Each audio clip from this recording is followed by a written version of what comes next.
China Pakistan economic corridor also called CPEC infrastructure project का एक collection है जो 2013 से पूरी पाकिस्तान में अंडर कंस्ट्रक्शन में है। Originally valued at $47 billion, CPEC project का मूल्य 2020 तक $62 बिलियन का हो चुका है, जो बहुत ज़्यादा अमाउंट है। सीपेक का उद्देश्य पाकिस्तान के आवश्यक बुनियादी ढांचे और आधुनिक परिवहन नेटवर्क को तेजी से उन्नत और कई एनर्जी प्रोजेक्ट और स्पेशल इकोनॉमिक जोन्स के निर्माण से अपनी अर्थव्यवस्था को मजबूत करनी है। 13 नवंबर 2016 को सीपेक आंशिक रूप से चालू हो गया, जब चीनी कार्गो को अफ्रीका और पश्चिम एशिया के लिए समुद्री शिपमेंट के लिए ग्वादर पोर्ट पर ले जाया गया, जबकि कुछ प्रमुख पावर प्रोजेक्ट्स को 2017 के अंत तक चालू किया गया था। पाकिस्तान में बहुप्रतिष्ठित इकोनॉमिक कॉरिडोर जो पश्चिमी चीन में सिनजियांग क्षेत्र को ग्वादर के दक्षिणी पाकिस्तान बंदरगाह से जोड़ता है, which is gradually rolling of, और चीनी माल को बंदरगाह पर डॉक किए गए व्यापारी जहाज़ों पर लाद दिया जा रहा है।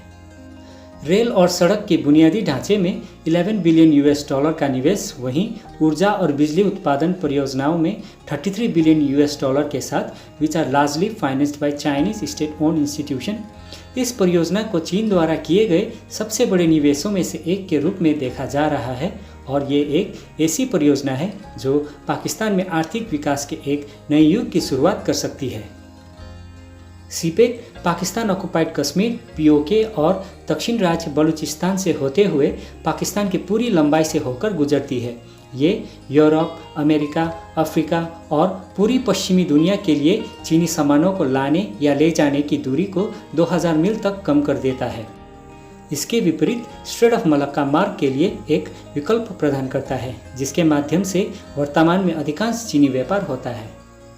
हेलो दोस्तों, माय नेम इज़ राजीव, और आज इस वीडियो में हम लोग ऐसे 5 पॉइंट्स के बारे में डिस्कस करेंगे जो सीपेक की वजह से इंडिया को अफेक्ट कर सकती है। सो चलिए वीडियो को शुरू करते हैं।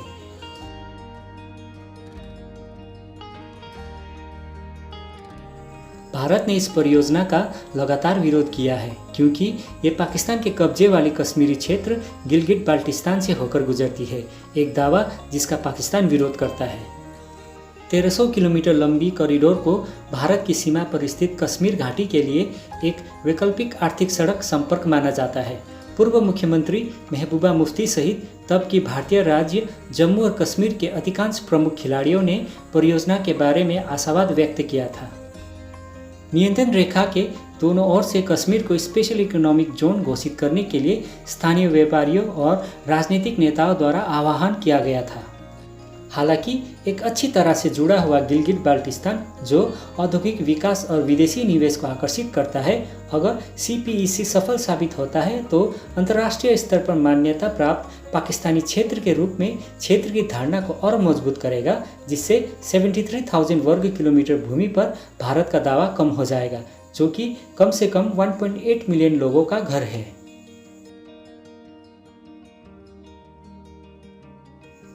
पूर्वी तट पर प्रमुख अमेरिकी बंदरगाह चीन के साथ व्यापार करने के लिए पानामा नहर पर निर्भर है।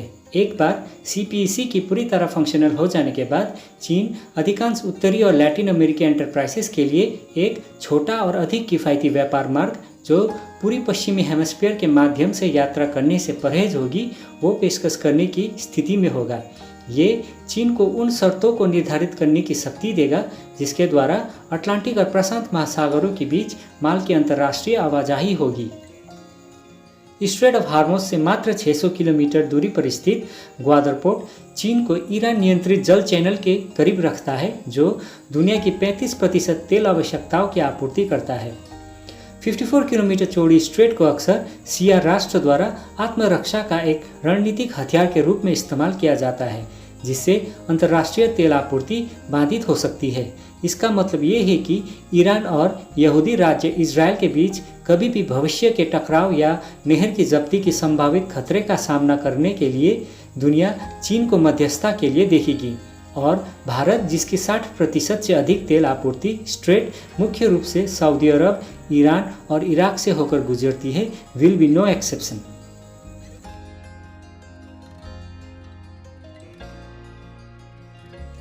चीन स्ट्रिंग ऑफ पर्ल्स महत्वाकांक्षा के साथ हिंद महासागर में अपनी उपस्थिति बढ़ा रहा है। अमेरिकन्स द्वारा गढ़ा गया एक शब्द और अक्सर भारतीय डिफेंस विश्लेषकों द्वारा हवाई क्षेत्रों और बंदरगाहों के नेटवर्क के माध्यम से भारत को घेरने की चीनी गेम प्लान का उल्लेख करने के लिए इसका इस्तेमाल किया जाता है। चिट्टागांव बंदरगाह बांग्लादेश, म्यांमार, हम्बनटोटा बंदरगाह Sri Lanka, port Sudan, Maldives, Somalia और सेशेल्स में मौजूदा उपस्थिति के साथ ग्वादर बंदरगाह का नियंत्रण कम्युनिस्ट राष्ट्र द्वारा हिंद महासागर पर अपनी प्रभुत्व स्थापित करता है। हालांकि पाकिस्तान ने देश में किसी भी मौजूदा चीनी सैन्य उपस्थिति से इनकार किया है और चीन ने अक्सर रणनीतिक रूप से महत्वपूर्ण बंदरगाह पर अपने समुद्री कोर को तैनात करने का संकेत दिया है। आतंकवाद से प्रभावित बलूचिस्तान में संभावित आतंकी हमले की स्थिति में चीन द्वारा अपने निवेश को सुरक्षित करने के लिए इस क्षेत्र में अपने सैनिकों को तैनात करने की संभावना से इनकार नहीं किया जा सकता।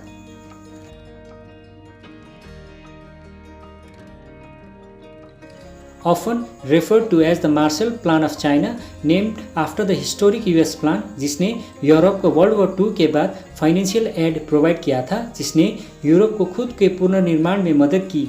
उसी तरह CPEC पाकिस्तान की आर्थिक प्रगति को गति देने के लिए तैयार किया गया है। कॉरिडोर से सटे कमर्शियल शहरों का विकास और बेहतर रेल और सड़क संपर्क जो एक कुशल कार्यबल को भीतरी इलाकों से शहरी केंद्रों तक ले जाने में सक्षम बनाता है, पाकिस्तान को पश्चिमी अर्थव्यवस्थाओं के लिए कॉन्ट्रैक्ट मैन्युफैक्चरिंग आउटसोर्सिंग का एक प्रमुख गंतव्य के रूप में उभरने में मदद कर सकता है। और ये इसी समय में अधिक संभावित है जब भारत महंगा होता जा रहा है और वहीं बांग्लादेश ने क्वालिटी और रेगुलेटरी मानकों पर खराब प्रदर्शन किया है। और लागत और ट्रांजिट समय में कमी होने के साथ पाकिस्तानी निर्यात विशेष रूप से MSME से एक अंतर्राष्ट्रीय बाजार हासिल करेगा, जिससे भारतीय मैन्युफैक्चरर्स और हस्तशिल्प निर्माताओं को गंभीर प्रतिस्पर्धा का सामना करना पड़ेगा, जो कि बड़े पैमाने पर विदेशी उपभोक्ताओं पर निर्भर है। मुख्य रूप से कपड़ा और निर्माण सामग्री उद्योग में पाकिस्तानी निर्यात अमेरिका और संयुक्त अरब अमीरात में भारत के साथ सीधे प्रतिस्पर्धा करती है और चीन से कच्चे माल की आपूर्ति आसान होने के साथ ही पाकिस्तान को इन क्षेत्रों में एक क्षेत्रीय बाजार लीडर बनने के लिए उपयुक्त रूप में रखा जाएगा, खासकर मुख्य रूप से भारतीय निर्यात मात्रा की कीमत पर।